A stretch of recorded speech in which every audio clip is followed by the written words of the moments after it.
Sebagai bagian dari hubungan Rusia dan Indonesia yang erat, latihan militer pun digelar.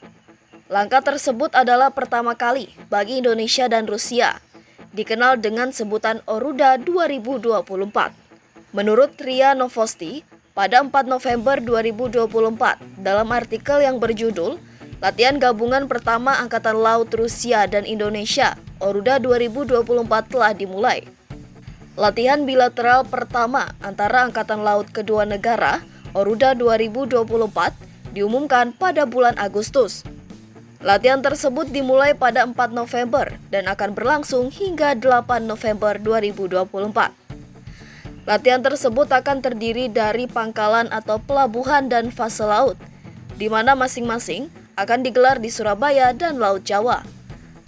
Satu detasemen kapal armada Pasifik melakukan kunjungan persahabatan di Pelabuhan Tanjung Perak di kota Surabaya, Indonesia sehari sebelumnya.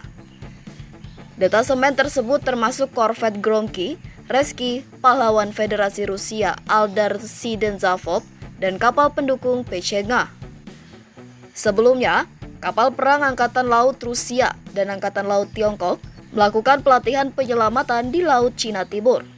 Sebelumnya, penembakan rudal dan artileri gabungan antara Rusia dan Tiongkok terjadi di Laut Jepang sebagai bagian dari latihan ASEAN 2024. Selain dengan Rusia, Indonesia ternyata juga merencanakan latihan militer bersama dengan Cina. Menurut keterangan Antara News, pada 1 November 2024, dalam artikel yang berjudul TNI AL dan Angkatan Laut Cina bahas latihan bersama Heping Garuda, menyebut bahwa TNI Angkatan Laut dan Angkatan Laut Cina atau PLA membahas berbagai kerjasama bidang operasi, pendidikan, dan latihan bersama, termasuk diantaranya latihan bersama atau LATMA Heping Garuda 2024 di Jakarta pada Desember 2024. Kepala Dinas Penerangan TNI Angkatan Laut atau Kadispenal, Laksamana Pertama TNI Imade Wirahadi Arsanta Wardana, menjelaskan latihan itu dibahas dalam pertemuan koordinasi antara Angkatan Laut atau NTNCT di Beijing, China pada 28 hingga 31 Oktober 2024.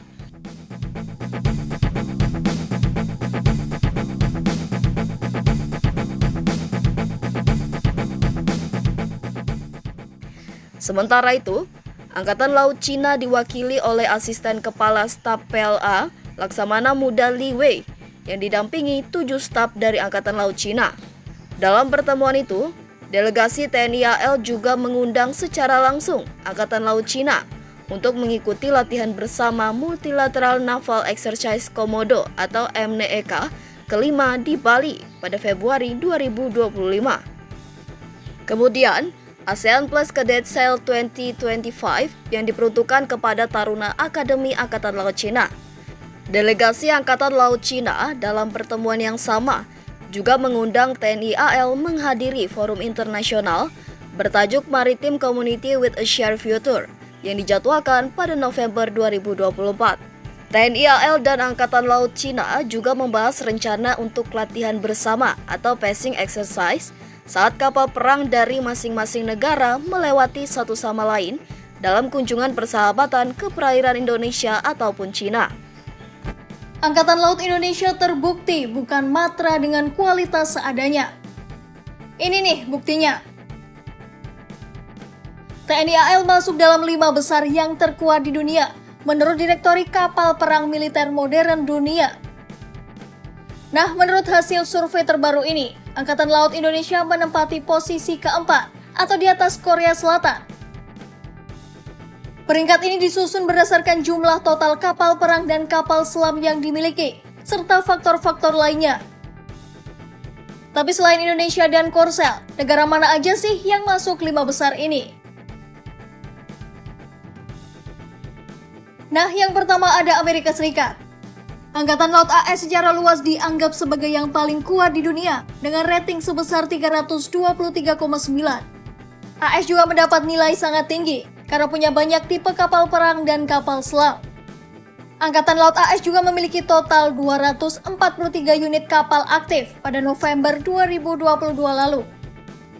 Selain itu, AS juga punya 67 unit kapal yang masih dipesan loh.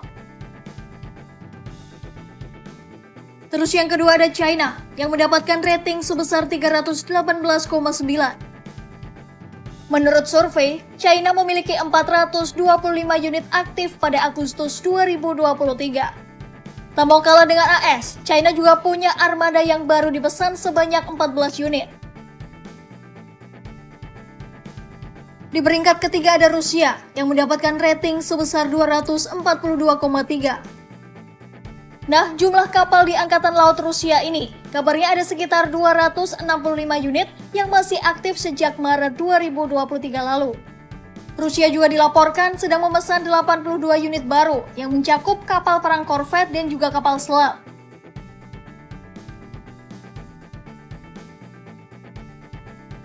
Nah, negara kita ada di posisi keempat nih, dengan rating sebesar 137,7. Indonesia diketahui punya 243 unit kapal aktif per Juli 2023, mulai dari kapal selam, kapal patroli, kapal korvet, dan berbagai jenis lainnya.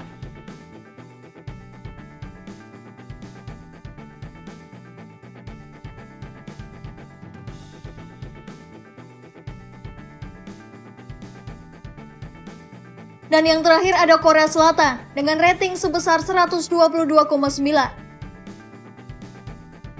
Korea Selatan dilaporkan punya 138 unit kapal aktif. Lumayan jauh juga nih ya dari TNI kita. Nah, menurut survei ini juga, Angkatan Laut Korea Selatan dibangun untuk pertahanan melawan Korea Utara.